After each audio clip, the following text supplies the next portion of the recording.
Pero asa ka nakita niya, sir? Kuan surusuroy diri amo to ko kita na ron niya. Usa man usually kanang mapansin nimo sa iya, sir?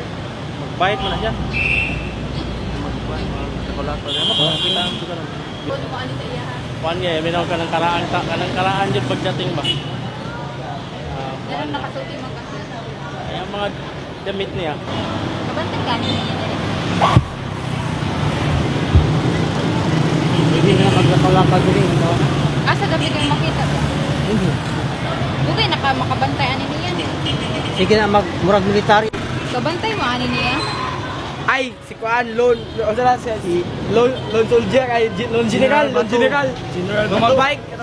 Bila ka nang gam, nakita man niya diri. Oh, makakita, usahay. Nya, so may tan-aw ninyo sa iya, ha? Mura si General. Ha? Ano nakasulti yung mga moral? Iyang sinutan, nabos. Yes. Kuan, murag makita mo sa iya kay murag lagi yung bike, yung barog niya ba?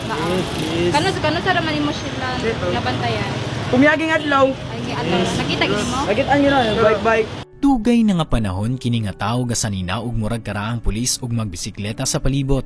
Nahimong usa ka permanente nga icon sa dakbayan sa Butuan. Ang uban moingon usa siya ka simbolo dinhi kansang kaagi wala hibaw-an hantud karon. Ina na ba? Sir. Oh. Ako si President Diego Mapula dito tayo ni Gloria Macapagal Arroyo atong 2004. Oh. Then 2005 there was an immediate election. During that moment, I was one of the winning candidates as the President of the Philippines. Wow. Yo Consul Gloria Macapagal Arroyo. Natawo si Diego Mapula kaniadtong Nobyembre 12 sa sayong bahin sa katuigan sa 1950 ug sa ulahing bahin sa 1940. Si Diego Mapula nga ginganlag general dili tungod kay usa siya ka war veteran apan tungod sa iyang ginasuot.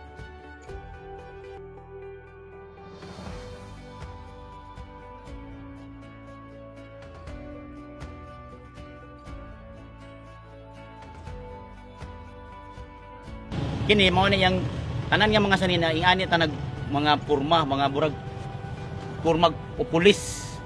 Karon primero ana niya yang sinina, mga kanang sinina sa Ginoo.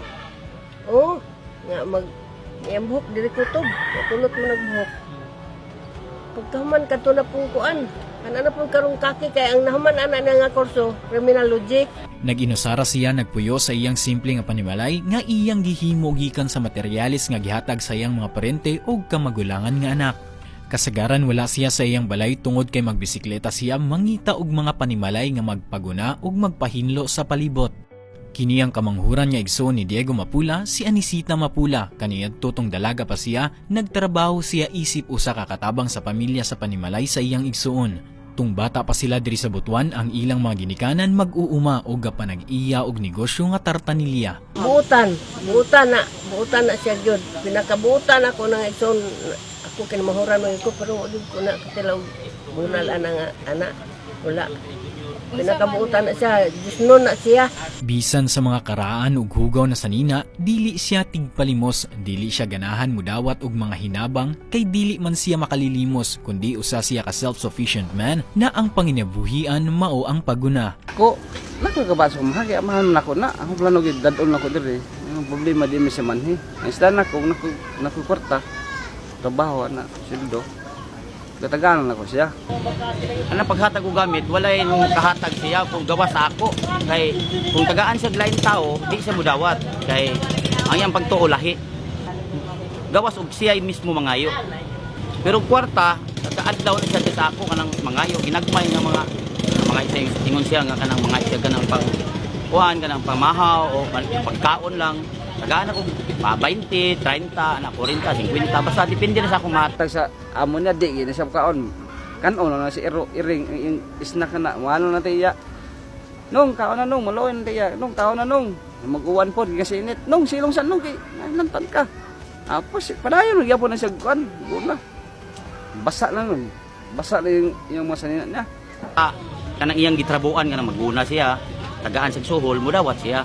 Pero kung manubra na po, 500, Na yang dawaton kuan ra gyud ganang bali 300 ang minimum, 300 ang dawaton uli nang 200. Bali kung pila yang minimum or gyud ang dawaton dili gyud ang sobra. Kwarta di sa modawat kay nganong tagaan mo kuno sa kwarta nga naman kuno sa kwarta ipakita mo niya ang kwarta. May pag siya manghatag kun siya tagaan mo na iyang prinsipyo sa iyang kinabuhi po. Ko sa mana ko bisag 1 init na maguna. Say tagagin ng merinda, tubig, di gina mo kaon, di gina miinom, kay mahadlok minsan ni hilo. Para maklaro kung anong ingani man si Diego Mapula, kinahanglan nato ibalik ang nangagi sa iyang kinabuhi. Mga dekada na ang milabay sa dihang siya batanon pa, si Diego Mapula na minyo sa usa ka babae nga gianlag Filomena Balat. Na sila'y duha ka anak nga puro mga lalaki ug komportable ang kinabuhi nila sa Santa Ines, Magallanes. Nagtrabaho siya isip head security guard alang sa usa ka kumpanya samtang ang iyang asawa nagtrabaho sa usa ka kumpanya nga nagbaligya og plywood. Yahay ko sa una katong dito may sa Magallanes. Kay pos man sila ni trabaho. Nga kami dimid kami do kabok. Ako mga maid na mo, ako mga igagaw po nako. Gikas kami ging, mga maid nako, ang mga maid na kuan pa man ko. Mga sikato, mga duha ka tuig, sunod ba mi tong akong Jigo Junior kung maestro. Duha mong yaya, para akong mga yaya, akong ra po gigagaw ta kami ging. Kami tindahan, akong papa ni motor service, poros na trabaho sa Santa Ines. Si Diego, usa ka maalamon nga tawo sumala sa iyang anak ug mga paryente. Samtang nagtrabaho aron suportahan ang iyang pamilya, nagtuon siya og nakatapos sa usa ka degree nga criminology. Ugal di wagi na bisyo kamahan. Wagi na bisyo. Nanggaon na sa pamilya gid siya. Apan usa ka panghitabo ang nagpabag-o sa kinabuhi ni Diego.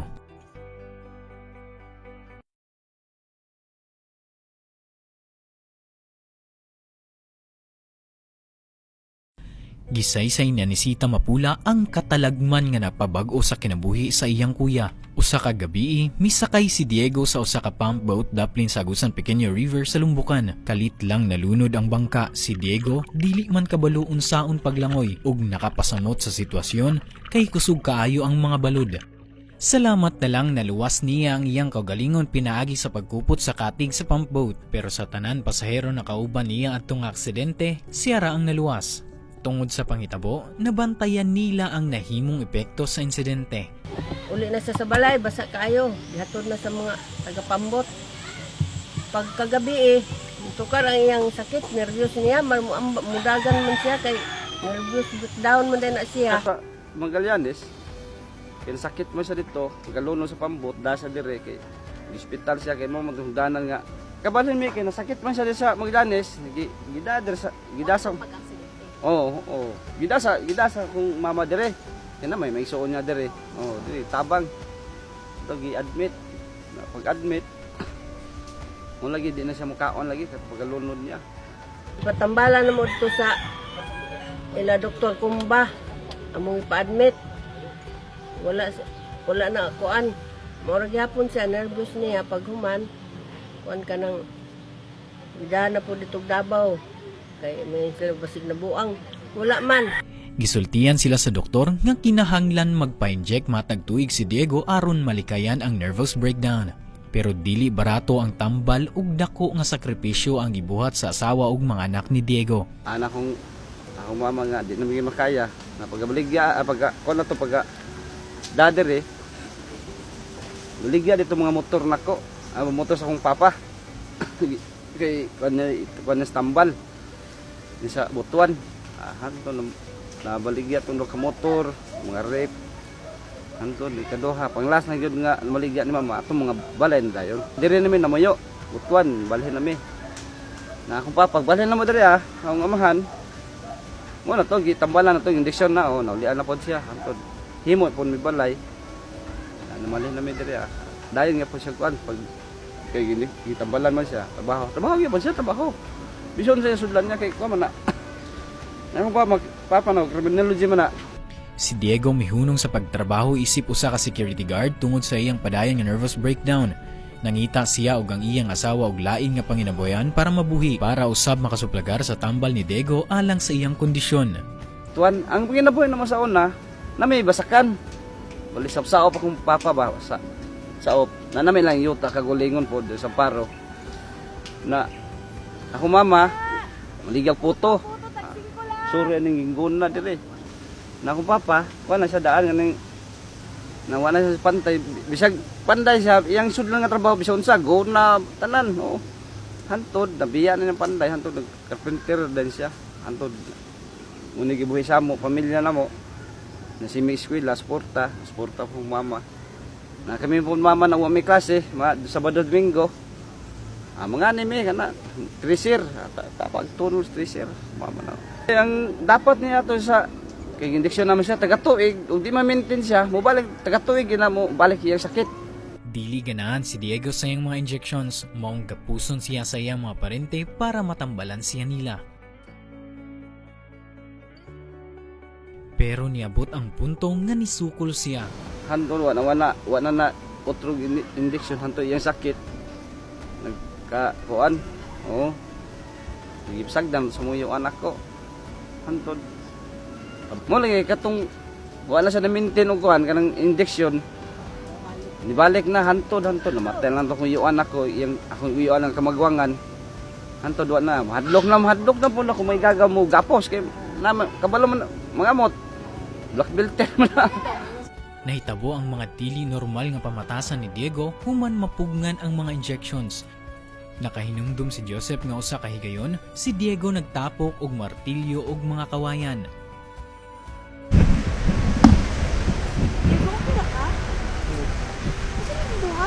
Arka. Arka para sa atong pamilya. Ay, kasi nakakit ka mo rin itong kalibutan. Ha? Mga anak ko na sa akin. Nasa yung papa na. Kasi tayo ka. Pa. Nagasanan ka pa.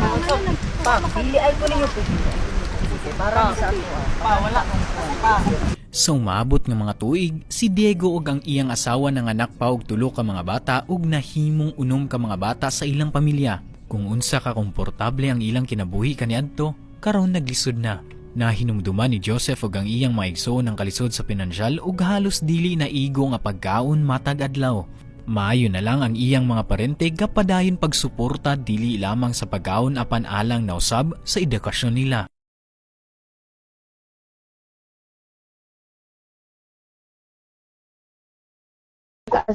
Katong time nga na-aksidente si Papa, Ma'am, gagmay pa kami dadto.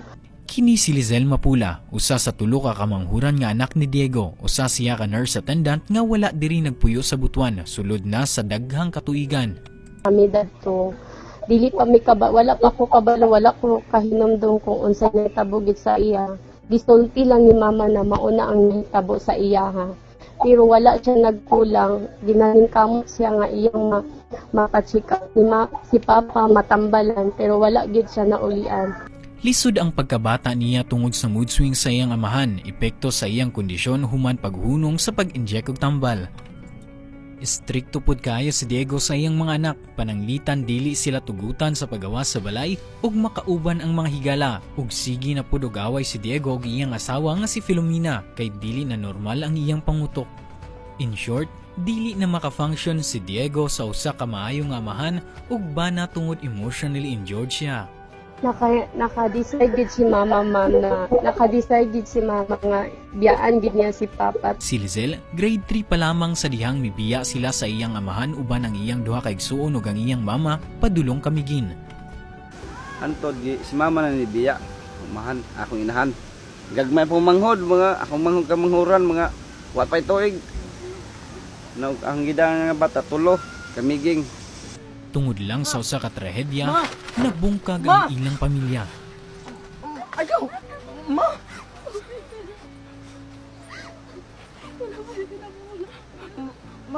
Maayo mo pagaraga. Pagdatos kamiging na baliduhan lang nabilin ako katong ay tulom nabilin ako kung sunod sa akong maestro itong isa ka bae nga maestra nadasa balikan yung upat na mga bae diri siyang maestra kay i-adapt man siya i-working man siya nga eskwela kami duha nabilin high school pa mi.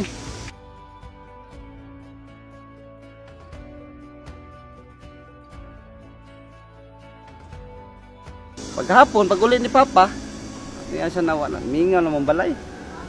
Wala si Mama, hantod. Pero nimilyan mo hilak na nuktok ba. Mama na mo siya ko na. Lakaw mo to pa.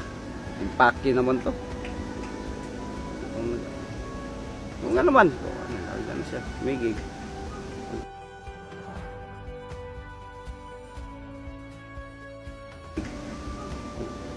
Lagyan sa kami na kumama paglarga sige hilak. Gagmay pa kumanghon ako. Sige kuan nuktok papa na samot yang kuan ba yang kuan siyang unhunan niya sinuktok si pro trabaho gyapon siya guna. Sa to, pero napi time nga year ni admission sa Camiguin pero wala mi uban kay gakahadlok mi sa iya. Gapangurog mi kung makita na mo sila. Mibalik si Diego sa Butuan ug nagpadayon sa pagtrabaho alang sa iyang duha ka nabilin nga mga anak. Usa ka batasan niya nga naay mga adlaw nga dili siya mukaon ug magpadayon sa pagtrabaho bisan mag-ulan.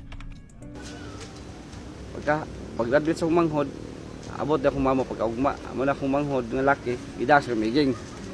Antod dito siya naka-human eskwela. Antod, kuno na isa dire. Sila siya, ako na lang dire kay kami na lang papa dire. Na kami na dos pa sa balay. Akong amahan. Mula sa buot nako nga wala ko bigsuon to na akong inahan dito ah. Niya ako na anto sa pagko, trabaho ra pagko. Gituyo sa iyang mama nga ibilin niya si Joseph ang pinakamaguwang nga anak para na ikauban ang ilang papa diri sa Butuan.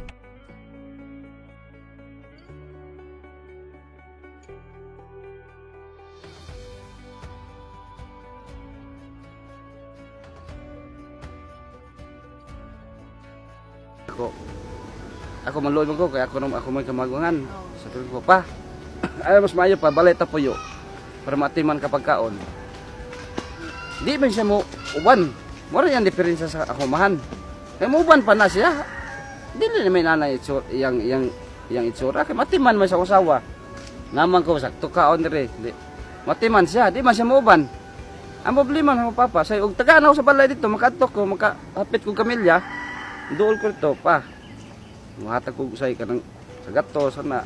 Di man na madawat og taganong bugas kanang mga pagkaon din madawat na. Apa ni kwata pa. Ang sildo ko taganong say sa gatos 150. Nasa po say panahon di po madawat. Say madawat say di mo pugson kay say man kalidan sa mahan mo. Di man unta papuy-on ni Joseph ang iyang amahan sa gamay niya nga balay nga murara og tent gamit ang kwarta nga gihatag sa iyang igsoon nga si Diego Jr. usa ka teacher nga nagpuyo sa Camiguin karon. Nakapabuhat si Joseph og iyang mga parente og balay para sa iyang amahan pero ang ilang trabaho nasayang lang. Di man siya mupuyo dito. Ano siya na? Di ko mupuyo da. Daghay mga wakwak da. Kung plastado na iyang balay so pagawa ko. Mao nga nagdesisyon si Joseph nga himuon ang usa ka simple nga balay para sa iyang amahan sa lugar nga gusto niya nga layo sa iya ug sa iyang mga parente kung di nagpadayon si Diego nagpuyo karon. Ano mas mayo pa uban ang Camiguin. Kay dito ra ka paliglar ko ikaw mas mayo nun pa ikaw pa. E diri doon di mamauban. Ikaw doon si ikaw store papa kay ikaw man junior. Di mamauban. Gahatag ni sa akong magulang pero kung hatag mo siya dito sa kampapa, iyang hatagan o hatdan niya o mga pagkaon, dili mo dawat. Masuko noon siya kung tagaan. Tutsay mangutan ako sa ako may gaga kung kumusta siya. Maingon na ako may gaga nga maoragi hapon kung hatagan dili na mo dawat.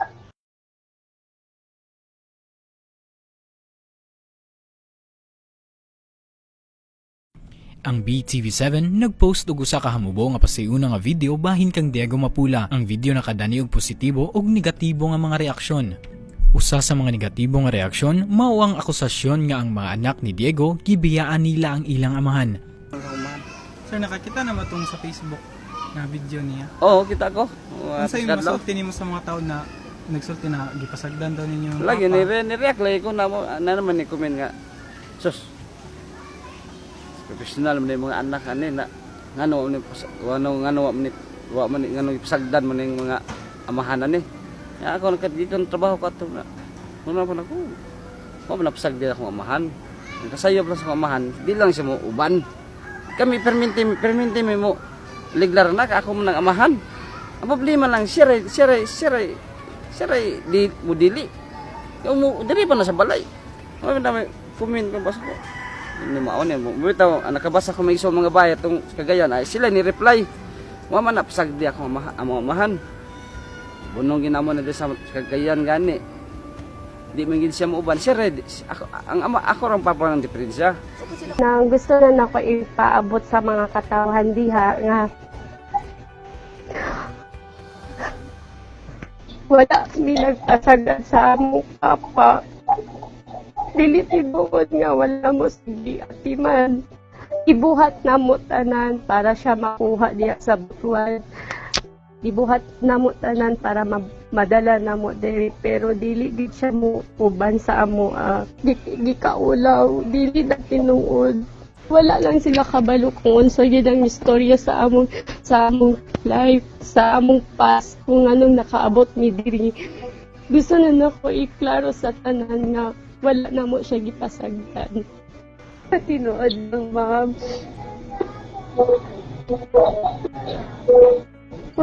Walay adlaw nga dili na ako siya maunaan. Pero tama na sa una-una na unta si Papa na diri. Pero kakakuan ko, kakahadlo ko kay isan pa sa iyang gibuhat niya sa amo. Nakaluin ka kami nga unyapon. Bisan na time nga mo ingon ni nga mirisi dapat nang ingon ana ang may tabo sa iya. Kay wala niya giayo sakitan niya pero kana tama na sa among huna-huna, ma'am, pero sa tinuod kakaluoy gid niya kasakitan ni karon di ba tigi kong kaluoy sa iya coming out. Plano sa akong iso na ato rin na ikuan dadol na to sa kamiging choy. Kasi yo kira dadol ni ito Pero ang problema umuuban lagi. Umuuban siya dito sa Cagayan.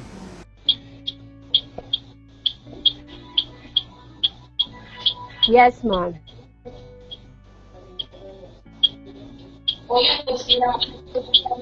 Yes, ma'am, yes. Mao gid namong plano, ma'am. Panikamutan namo na makuha siya. Ay bisag unsa pay ihatag sa iyang tabang, ma'am, dili gid na siya modawat. Bisag pag mohatag pa kag butang kwarta, dili gid na siya modawat. Mas maayo pa siya nga siya ang mohatag kaysa siya ang tagaan. Ingon ni mama wala pa siya namatay. Naghisgot mi ni papa na okay na ba sa imakaon na to si papa para mag-uban na lang.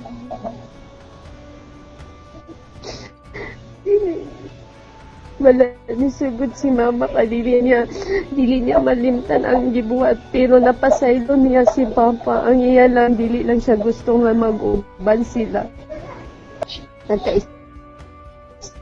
Sa akong magsuon except sa akong isa ka igsuon. Unyan sila, ma'am. Okay na sa ilang kuhaon good. Kinahanglan na mo siya kaon kay tungod karon sa iyang sitwasyon nga tigulang nakaiya. Kinahanglan po nagkinahanglan ka og anak nga mo. Mga timan.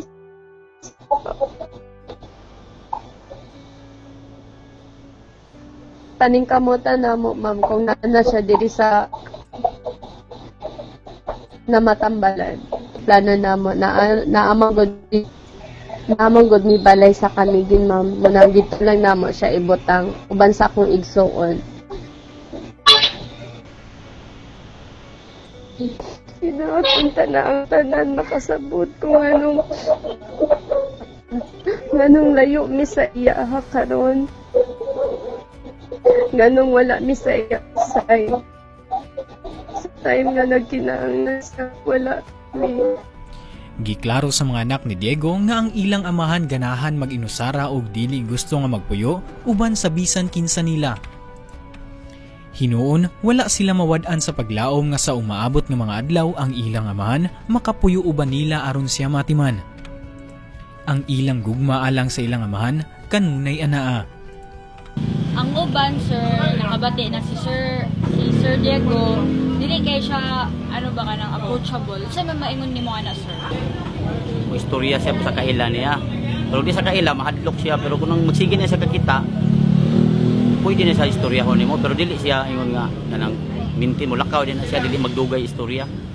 Bali, kung para sa ako nga, iyan ako mamiwan kayo, kaila, sige rin siya piminti diri, okay sa ako, basta dili nimo siya kanang hadlok-hadlokon gali nga istorya. Mo kuan na siya diri mo istorya na siya mo tarong istorya na mo yabag na sad na mo tarong na sa istorya mo na iyang pagi ba sa mga pero kung di sa kakailas mga tao mura siya mahadlok kung sa iyang kanang kuyawan siya ba kung iyang una-una lahi kanang murag ingon siya nga basig kautan nga tao nga na kay bisag unsa na masud siyang utok. Kamo ay mo kahadlok kay dili man na mangunsta basta ang iya lang kung dili mo makasinati mahadlok mo kay ang yang murag masyag masuko kung maduulan nimo kanang murag unsa imong reaksyon iyang pagduda lahi pero dili na sa mangaway wa ka kita nga dugay na kapila ka tuig na sa diri wala ginamaingon nga mangaway nang manumbag og tawo namunal wala ayo mo kahadlok ana dili na mayon tawo na siya dili na manghilabot pangawatan na ng mga bata na ng mga rugby boy nga iyang mga bag pangkuha kapila na kuhay na sa bag atong iyang mga Biblia nangawa to kay tungod sa lipaton na siya maguna ba na waon na yung bag tuo sila nga daghan sulod kay dako man nga bag pero wala to'y sulod mga Bible mga record nga mga Talagsaon ang kinabuhi ni Diego Mapula apan napamatud-an niya nga usa siya ka tawo nga self-sufficient.